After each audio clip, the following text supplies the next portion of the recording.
Department of Workforce Services, Columbia County's labor force is reduced to 10,175 total jobs in August from 11,075 jobs. Total jobs in August 2000. What are your plans to help create new jobs in Magnolia and Columbia County?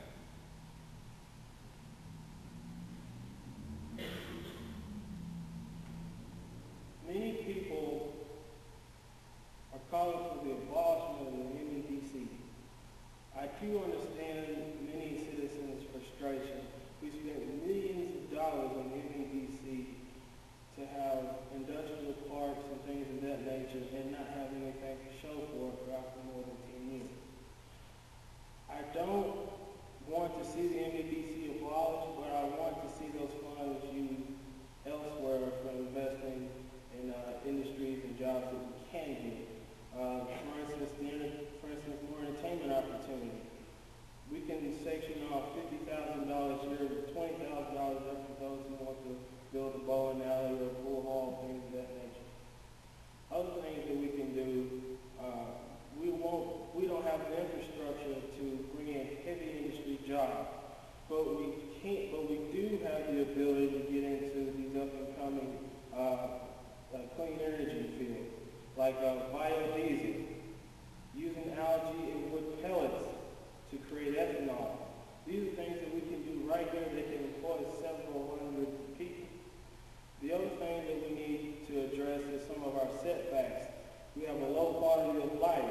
That turns any business investors or anyone who wants to come and do business here, it turns them off. The other thing that we also need to address is that we have very high illiteracy rates. We need to bring those numbers down because that signals to employers that we don't have the workforce capable enough to work in the jobs of the future.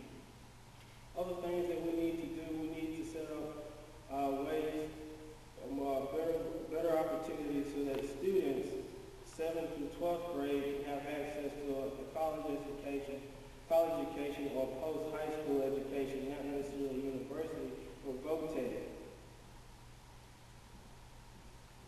Mr. Ben, you have 1 minute.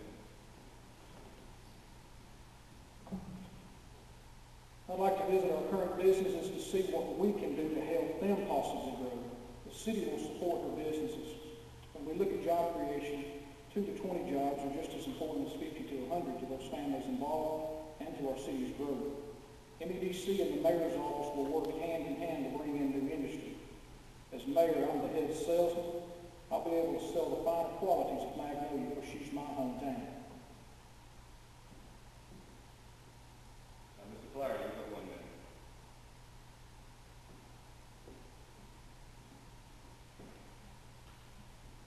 I think as your mayor, I would utilize more with our economic development division.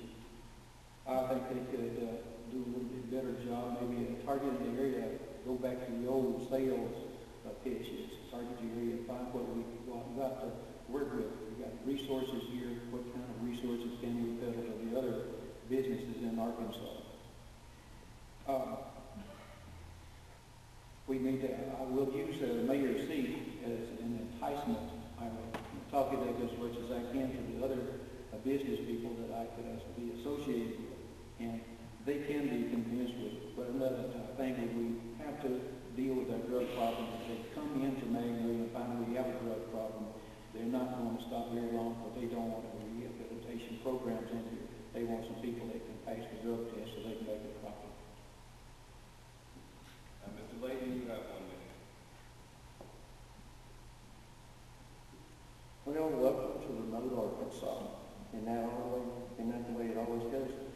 One of the greatest hindrances to industry locating here is a lack and a cost of utilities with no competition.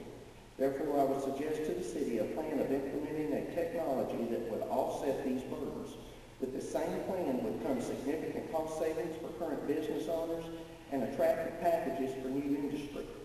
This would provide reduced operating expenses, giving our current business owners a competitive edge over their competition, as well as providing a platform to grow the resources of the city with minimal expense. This platform's excuse me, I'm repeating myself. This same platform would provide for future capabilities in any arena. It can be utilized by industry, school, businesses located in Magnolia. I also support the incubator programs for upstart companies. There is a vast amount of wisdom within the retired community here, and we need to call on them for their help. Thank you. Now each candidate will get 1 minute to have a close. Oh, I'm sorry. Mr. Whitelaw, you have 1 minute. Thank you. The nation has endured and still suffers from the worst economic recession since the Great Depression. Unemployment still remains high despite a failed stimulus plan. Our city certainly has suffered as well, yet we endure due to our diverse economic base. We're not tied to a single service or industry for our survival. Fortunately, we have oil and gas, timber, manufacturing, healthcare, and of course, Southern Arkansas University, RGM. What we do have going is a permanent sales tax and force dedicated to economic development. So many ask, what do we have to show for it? Well, we have an industrial park that's slowly developing. We have an excellent job training facility, and I suggest everyone go out there and see it. Now we have a new MEDC director that's known and admired statewide in the economic development area. We need to give Aaron Stewart a chance to do his stuff. Regardless, it's not going to be quick and easy, and we need passage of Constitutional Amendment 2 and 3 passed. Thank you.